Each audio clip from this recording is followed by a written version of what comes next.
à la chaîne Mathématiques Science. Aujourd'hui, je vais présenter et expliquer une nouvelle vidéo. Cette vidéo donc en sciences sur le thème du vivant et de son évolution. Et plus précisément, une vidéo dans laquelle ici nous allons voir la place de l'être humain dans l'évolution. Alors, nous avons vu toute la partie génétique, donc comment ça marchait. On a vu comment les êtres vivants même ils marchent, au niveau nutrition, digestion, ainsi de suite. Et donc là, nous allons nous intéresser au niveau de l'évolution, ok? Comment les êtres vivants arrivent à évoluer. Alors on va voir notamment la place de l'être humain dans cette évolution justement. Et avant que la vidéo commence pour de bon, je voudrais quand même vous faire une petite annonce. Bon, ça a duré peut-être 10, enfin non pas 10 secondes, mais ça a duré une minute je pense. Petite annonce assez rapide au niveau de l'organisation de la chaîne. Alors bon, je pense que vous êtes au courant de ce qui se passe en ce moment avec le coronavirus, tout ça. Je ne vais pas refaire d'actualité, c'est bon, on a trop entendu. Ça va bien saouler tout ça. Mais deux, trois petites choses quand même que j'ai à dire là-dessus. Et après on va passer à la vidéo. Au niveau des vidéos, justement, j'aurais bien aimé renforcer l'offre des vidéos sur la chaîne, mais quand vous êtes au courant également, normalement, on est censé pas avoir cours. Donc, normalement, on devrait être entre guillemets en vacances, sauf qu'on n'est pas vraiment en vacances, parce qu'en fin de compte, on a 40 000 devoirs. Voilà. Et bon, mon collège encore, je pense que ça doit aller. Ils nous ont pas donné, enfin, ils nous ont donné pas mal de devoirs, c'est vrai, ça fait beaucoup. Mais je veux dire, et de collège, je sais que c'est pire. Donc, j'aurais bien aimé renforcer l'offre des vidéos, mais je pense pas que je pourrais renforcer davantage. Ok. Voilà, je vais essayer de mettre beaucoup de vidéos durant cette période-là, parce que c'est quand même une période où je vais pouvoir mettre pas mal de vidéos. Mais voilà, je vous garantis rien, je vous garantis pas non plus 10 vidéos de plus, quoi. Je vous garantis peut-être 2 vidéos de plus en moyenne par semaine, quoi. Ce qui est déjà pas mal, je pense. Ok. Voilà, donc ça c'est au niveau de ce que j'avais à dire là-dessus. Au niveau aussi des épisodes se préparent au brevet. Normalement, je vous avais dit ce week-end, si je peux, je le fais, mais là, il m'est arrivé un peu une catastrophe. C'est-à-dire toutes mes vidéos, je ne comprends pas d'ailleurs comment ça s'est produit, mais ils se sont supprimés et tout. Donc du coup, là, je voulais le faire ce week-end, mais je ne pourrai pas le faire ce week-end, ok. Je le ferai sûrement dans la semaine, puisque j'aurai fini bientôt pour la SVT, mais là, je ne peux pas le faire actuellement. Alors du coup, on va parler de la place de l'être humain dans l'évolution.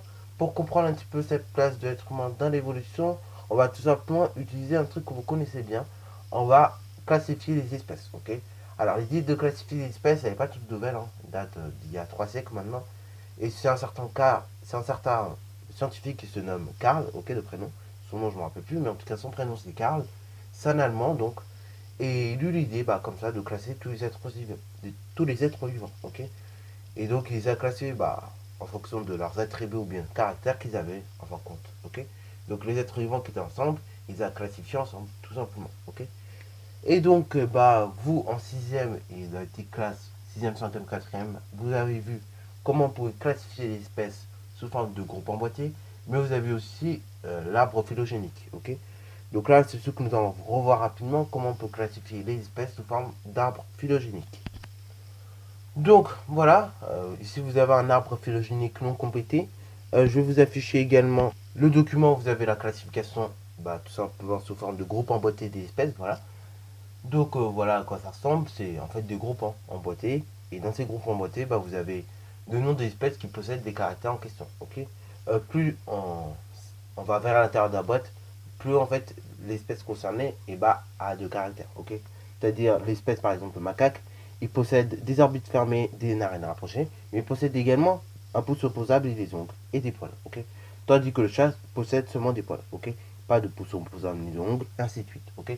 Donc plus on va en profondeur dans la boîte, donc plus on va vers l'intérieur, plus il y a de caractères en commun. Ok. Voilà. Donc ça c'est la première des choses. Première des choses, donc on va compléter les caractères. Donc voilà, ceux qui sont le plus possédés et ceux qui sont le moins possédés. Ok. En fait, les caractères qui sont communs à tous les êtres vivants, plus précisément, et les caractères qui sont moins communs à tous les êtres vivants. Donc le caractère qui est commun à tous les êtres vivants qui sont dans le groupe emboîté, c'est tout d'abord le poil. Ok. Voilà. Donc ça, on le met tout en bas. Ok. Tout en bas, en fait, de l'arbre phylogénique, c'est toujours les caractères qui sont les plus possédés. Donc les caractères qui sont en commun avec tous les êtres vivants. Ensuite, plus on remonte dans l'arbre de parenté, ou arbre phylogénique, plus les caractères sont de moins en moins, en fait, moins en moins communs avec les êtres vivants.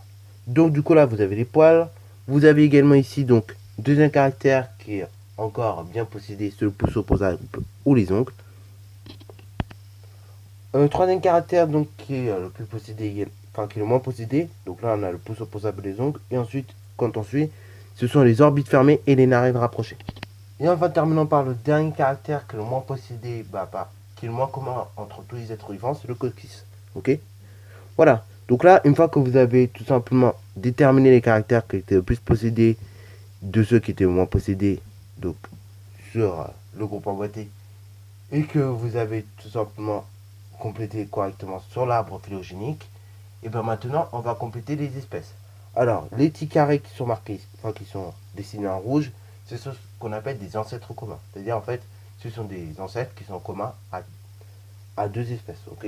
À deux ou voire trois ou quatre, ou plusieurs espèces en tout cas. Ok. Du coup, maintenant on va compléter avec les espèces qui correspondent, ok? Donc, le premier caractère que le plus possédé, c'est les poils. Et donc, maintenant on va raisonner de la manière suivante. Quel est le seul être vivant, ou les seuls êtres vivants, qui possèdent seulement des poils? Ici, on peut voir que il s'agit du chat tout simplement. Donc voilà, pareil, on va faire comme tout à l'heure au niveau des espèces, on va remonter en fait. Voilà, donc plus on va aller dans cette direction-là, plus en fait on aura de caractères possédés. Alors, les espèces maintenant qui possèdent des poils, un pouce opposable et des ongles, ici on a le tarsier. Ensuite, vous avez également une espèce qui possède des narines rapprochées, orbites fermées, pouce opposable, ongles et poils. Ici donc il s'agit tout simplement du macaque, ok?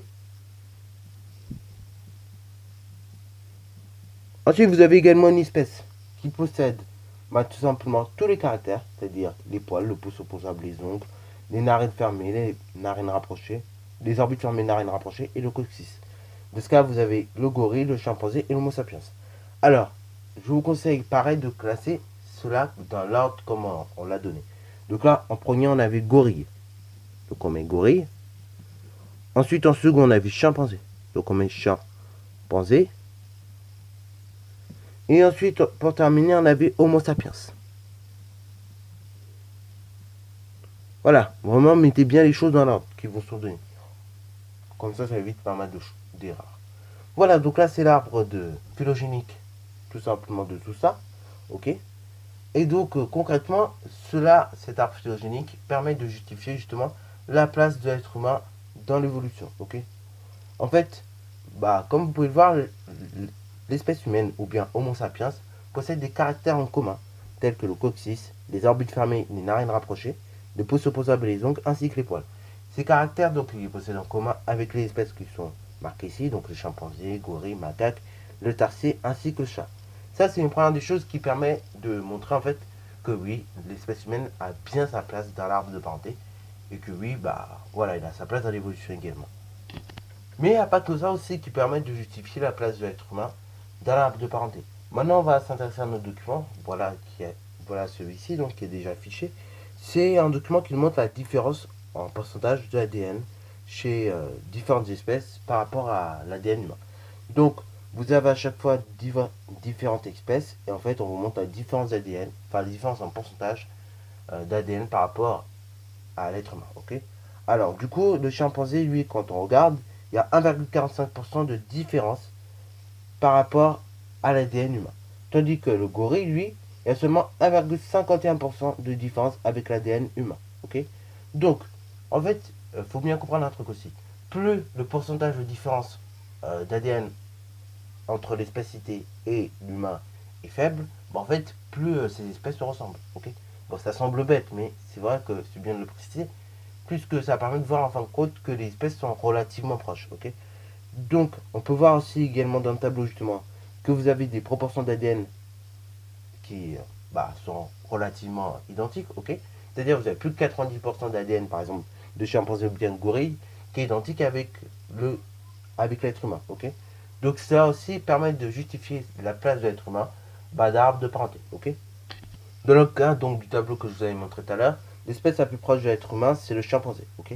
Voilà, le gorille a un peu plus de différence au niveau de l'ADN par rapport à celui d'un humain, mais l'espèce qui est la plus proche avec l'être humain c'est le chimpanzé, ok. Alors ces différences sont dues notamment à des réarrangements chromosomiques comme on pourra voir dans le chapitre, ou bien des mutations, des choses comme ça, ok. C'est pour ça qu'il y a des légères différences, mais globalement on a quand même plus de 90% d'ADN qui est identique avec le chimpanzé.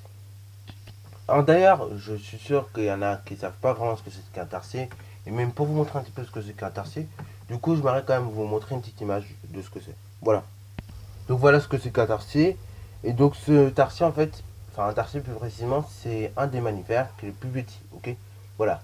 Et il possède comme l'être humain bah, des ongles et un pouce opposable, ok.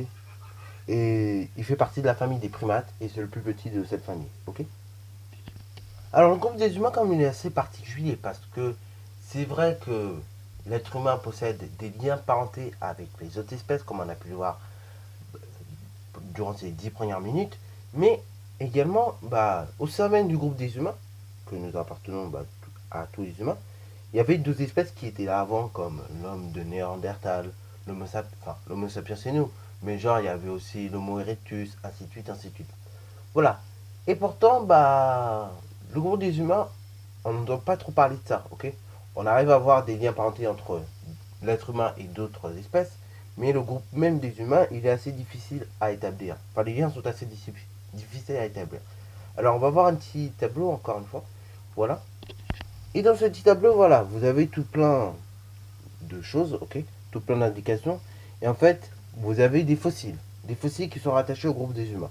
Donc, vous en avez un qui a un âge de moins 4,5 millions d'années à moins 2 millions d'années, ok.